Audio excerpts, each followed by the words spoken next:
our viewers and listeners should know that you were pivotal in the background in getting the president's big, beautiful bill across the finish line. You've been through a lot of these shutdown scenarios before, and I'm wondering what your gut tells you now. Does this meeting lead to something today? Is there an 11th hour save, or should we prepare for the lights to go out?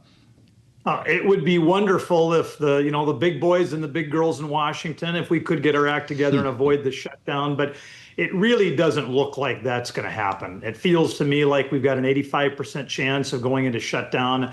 We have passed a bipartisan short-term funding deal out of the House on a bipartisan basis.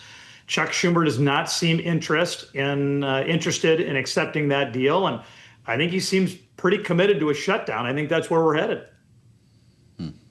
Congressman, do you see any sort of compromise that could emerge, in particular when it comes to extending the Obamacare premium subsidies that are set to expire? It seems like there might be some wiggle room on that provision, at least, whether that happens now or down the road if this short-term stopgap measure gets through. What has sometimes been said is that nothing is as eternal as a government program. This is a little bit of proof of that. Here we've got some special assistance on healthcare, some subsidies that were put into place during the pandemic. And here we are having a hard time getting rid of them. Listen, let's say that reasonable people can disagree about whether or not working class Americans should have these additional enhanced tax credits. Most of the benefits go to insurance companies. But let's just set that aside and say reasonable people can disagree about that.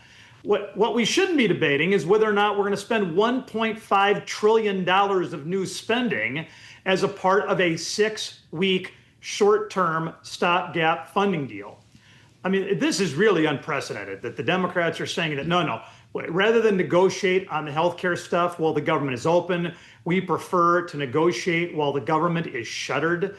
It seems like they're taking the American people hostage, and I just don't see how Republicans can go along with that.